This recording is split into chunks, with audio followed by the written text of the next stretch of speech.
Welcome to Conversations with Sekani, a podcast for people in their 20s who are trying to figure out life and not get lost along the way. Today's guest is Dr. Sarah Michaud, a clinical psychologist who has spent more than 30 years working in the field of addiction recovery and codependency. She's also the author of One Psychologist, Recovery from Codependency and Addiction, a memoir and manual for freedom, a powerful book that blends professional insights with personal experience. Dr. Michaud been sober for over 40 years, and she brings a rare mix of honesty, humor, compassion, and straight talk to the recovery conversation. In addition to her clinical work, she co-hosts the YouTube channel Living Crazy Town, where she and her longtime friend Finn talks openly about recovery, relationship, and the realities of healing, with plenty of laughter along the way. Dr. Sarah Michaud, welcome to Conversations Second. It's a pleasure to have you here. It's so nice to be here, and it's so lovely to meet you. Thank you so much for having me. It's great You're to be welcome. here. All right. So yeah, I want to start from the beginning, right? A 40-year journey of recovery. That's wow. Yeah. Um, it's a whole lot, right? So, you've been sober for over 4 years, 4 decades, right? So what helped you, sustain that journey for so long? Yeah, I mean, it's interesting because you're 22, I have a 24-year-old, and I got sober when I was 24. So I'm 66 now. So I've been sober a really long time. And I mean, when I was growing up, and I don't know about your culture, but alcohol is huge. It's still huge in the United States. And it's still a huge, huge, huge problem, especially with young folks. And I think I just am super grateful. I know this sounds crazy that I got involved with drugs because the drugs made me hit a bottom quicker because they cost a lot of money. I started getting into legal trouble. I started to get arrested. And so emotionally and physically, I basically overdosed when I was 24 and ended up in a hospital. And I think because my life had gotten so bad during that time, I mean, you hear this very often, and probably with your audience as well. When people have these negative crises experiences, they feel like they have a new lease on life. And I really felt as though, oh my gosh, I survived this time of this 8 to 10 year period. So I felt really grateful that I had an opportunity to start my life over. So I really held on to that. And I went back to college and then I went to graduate school and I wanted to give back. And so I ended up becoming a psychologist and specializing in addiction and codependency. And I worked with addicts for years and years.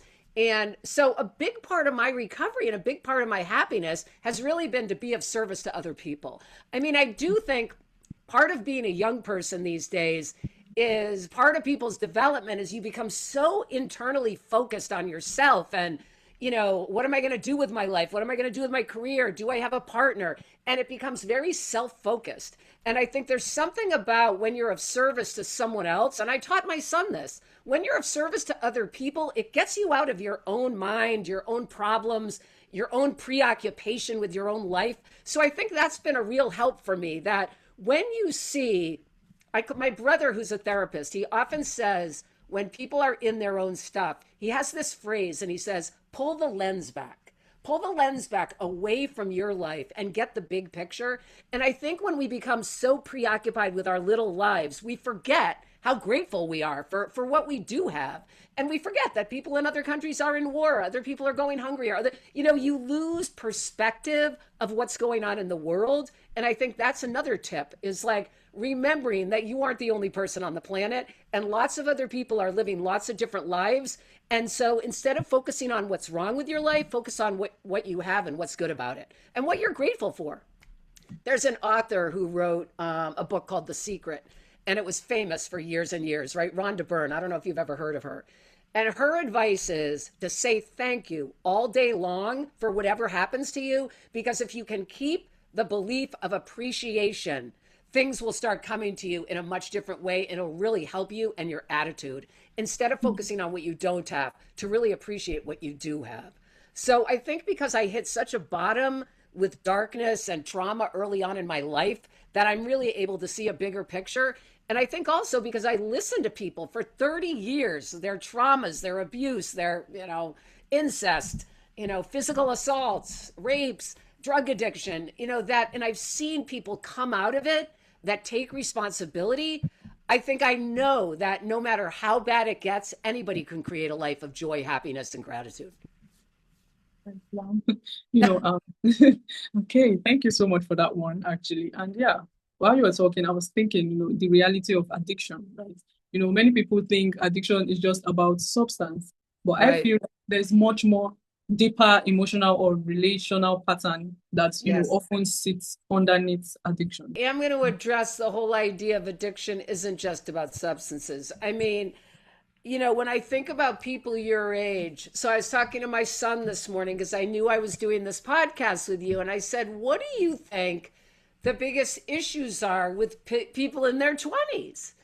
And of course, he's going to talk about the phone because, right? He's Right? right. So he said to me, he said, statistically, right now, he said over 50% of people in their 20s don't have a best friend. And he said he believes people have become so isolated because of the web, the internet. And, we're all connected, so to speak, this way. But the problem is people aren't learning how to actually have real connections and social interactions. So I think the phone, and he talked about doom scrolling, which again I don't know a lot about, right? He said what happens He's right. is people will come home from work, and instead of connecting, they'll be on their phones just in this pattern of looking at nothing for like, and then you'll realize 2 hours has gone by.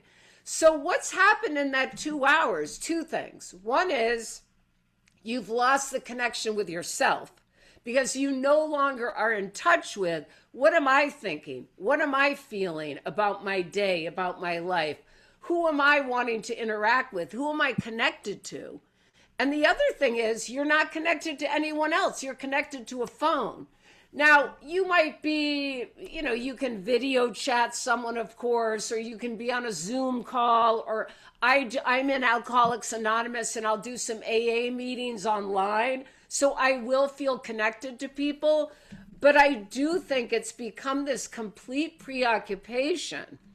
And the other thing is social media, right? I mean, I'm 66, so I didn't grow up with social media, but it's a huge phenomenon now where, and this is where it comes into the definition of codependency. So codependency is where my value, my self-esteem, my feelings about who I am comes from the outside world. So if you like me, then I'm okay, but it has nothing to do with how I feel about myself. So my belief about who I am will come from what? How many likes I get on Instagram? How many people follow me on Facebook? How many, people follow my TikTok channel? So my self-esteem and self-worth is based on what other people are doing, not on what I think and feel. And that's a real danger because the fact is some people are going to like me and some people are not. And there's nothing I can do about that. People are going to like me if I'm their type of person. Some people aren't going to like me because I'm too loud or I'm too extroverted. So the social media piece and the preoccupation with technology is we really lose touch with who we are. So I think that's, in fact, I believe one of the treatment centers around here, I worked at a treatment center when I first started my career, just started treatment on video game addiction and other types of addiction, phone addiction.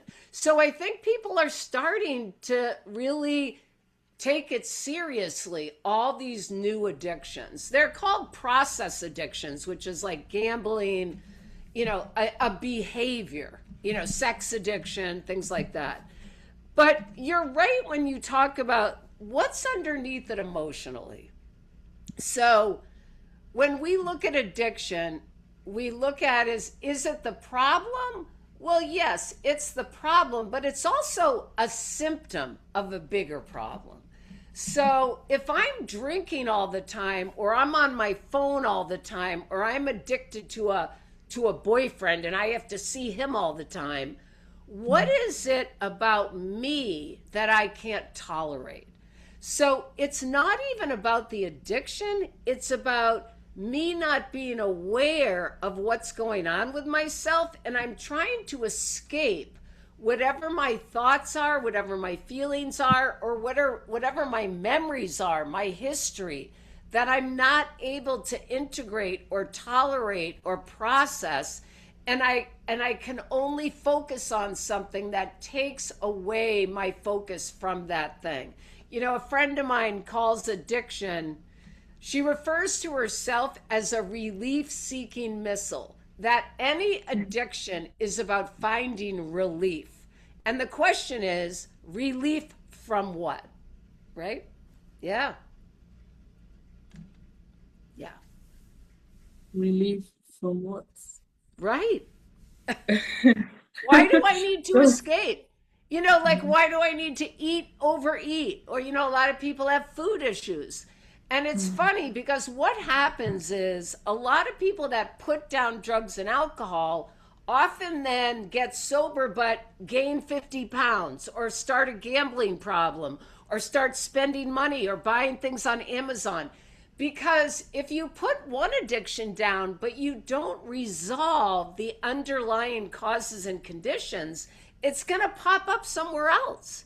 So it is really looking at, what am I in pain about? What am I having anxiety about? What am I angry about? What haven't I grieved? What am I struggling with? How am I in touch with my emotions or not in touch with my emotions? Right? Yeah. Hmm. You know, Yeah. you've opened my mind to a whole new perspective. And by the way, your son is right about everything said regarding our generation. He is 100% correct, right? Yes. We Yes. struggle with social media, right? That's like a very big problem in our generation. And yeah, Yes. from this part of the world, right? You know, he said a lot of people don't have best friends, but I feel like the reason we don't have best friends is, yeah, social media is one of the reasons. And why I say so is I have seen situation where friends, they know things about each other, but when there's like a little conflict or fallout, they are going to social media to talk about everything Oh they know gosh. about that. Do you see how bad that is? Right? So So they don't work it out with the person. no, they Oh don't. my gosh. I didn't even Think know this.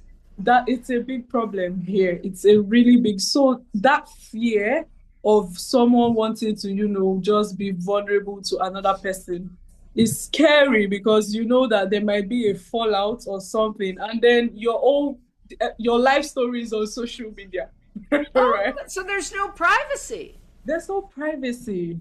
There is no privacy. You cannot trust them with some certain informations about your life because they are Wow. all addicted to social media. So yeah, social media has done a whole lot of harm in our Oh my generation. gosh.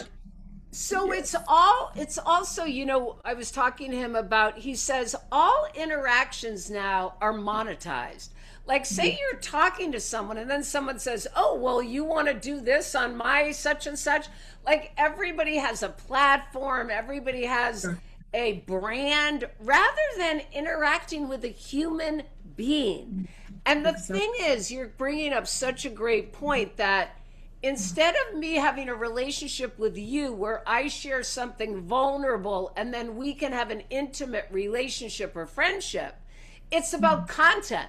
So, oh, if I get angry at you, now this fight's going to be on my social media and people are going to, it's Yes, going to be content, which is exactly. awful. It's awful. I mean, sometimes I this can't thing believe makes, that. yeah, it makes some people, fall into depression, especially Of when course.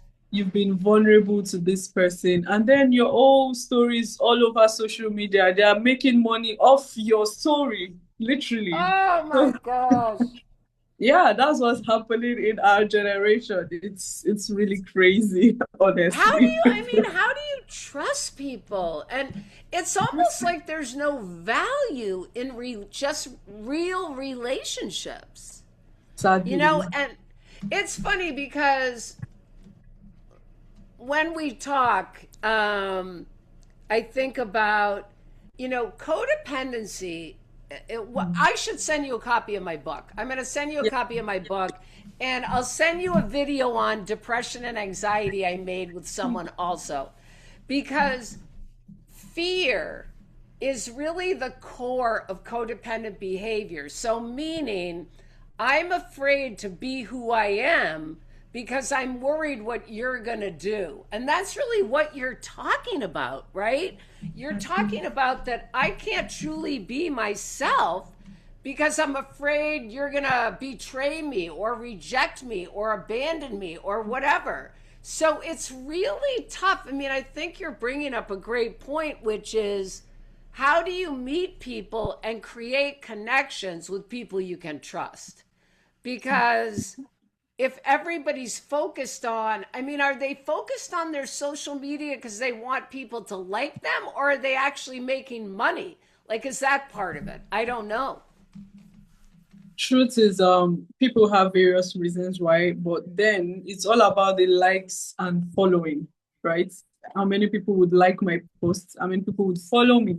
Because they are now seeking validation from people they don't even know. So they feel like if I bring your problems to social media, people will talk, I'll get more likes, I'll get more followers, and yeah, I would be loved. But that is to your own detriment, And it's right? a delusion.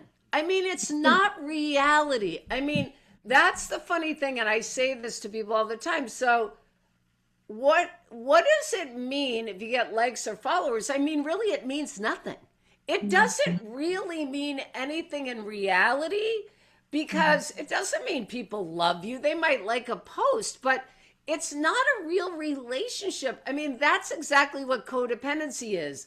I can only feel good if the external world is validating me. But again, the problem with that is some people will validate you and some people won't. And so you get 1,000 followers. Then what do you need? Then you need 2,000. Then you need 3,000. It's never going to end because the well of not feeling okay about yourself is an inside job. It's got nothing to do with an outside job. Do you know what I mean? It doesn't matter how many people are following you. It means nothing about love or value or anything. But you're right. It's this distorted thinking that if the outside world validates me, I'm okay. I mean, yeah. Yeah, Yeah, it's so it's it, awful. yeah, it's a major problem, and I'm not even going to lie. I experience it sometimes. It's not like I have been used as like an example, but I have friends, right? But I cannot genuinely be vulnerable to them because I am scared, right? Like Wow. I might just tell you my problems, and I could just wake up tomorrow morning and I'm all over social media. I'm Oh trending. my gosh. So the fear is there. Even when I Yes. really need someone to talk to, I cannot because I'm scared of who I am talking to. Although I Wow. know myself, if someone is vulnerable to me, I'm definitely going to be there 100%. I would not do so, Yes. but I cannot vouch for them, right? Wow. So it's a problem. Well, It's a again, problem. it's a real problem to create real relationships and intimacy because the whole point of intimacy is to be able to be vulnerable. So, how can you have true relationships if you can't be vulnerable? If I had friends that I thought I share something with and they'd post it, I mean, it's shocking to me. I'll tell you the only time it's happened to me is, and I'm not a social media person. I'm not that great at it. And it's so foreign to me. But with my business and my YouTube channel, I sometimes post videos, but I don't have anything personal. It's just work. But I will be out to dinner with a group of people, right? And all of a sudden I'll wake up the next day and I'll go onto Facebook to post something and there's my picture. from a dinner that I didn't even know they were going to put. So that I get like this, it almost feels violating. Like, I Yeah, didn't know you were going to be putting my picture out on to the world. So exactly. it's a very strange phenomenon that people have this belief. And also, it's interesting because, I have clients or people I know that will put pictures, say, of a marriage or an anniversary dinner, and yet I'll know that they have a very crappy marriage and they hardly talk. And yet, Yeah, if people look at it, they think they're happily ever after. So much of the media stuff is not real. That's the thing. Or it's a split second or a moment in someone's life. So I think your age, the people of your age get this very distorted view of how people's lives really are because they aren't like that. They aren't magical every day. That's not the human condition. The human condition is ups and downs and problems and great times. It's all of it, you know? yeah. Yeah. Yeah. It's true, human conditions, like you said, it's ups and downs, right? But we do not understand that. We only believe in the ups, but not the downs, right? We do not believe that, as friends, there are moments when we have issues, but what matters is how we approach the issue and how we solve it. Yes. And what they don't even know is that when we face such issues and solve it, we even become stronger, right? Later. 'Cause Yes. yeah, but they don't. The moment it gets to the issue, everybody has backed out. We're no longer interested. Right?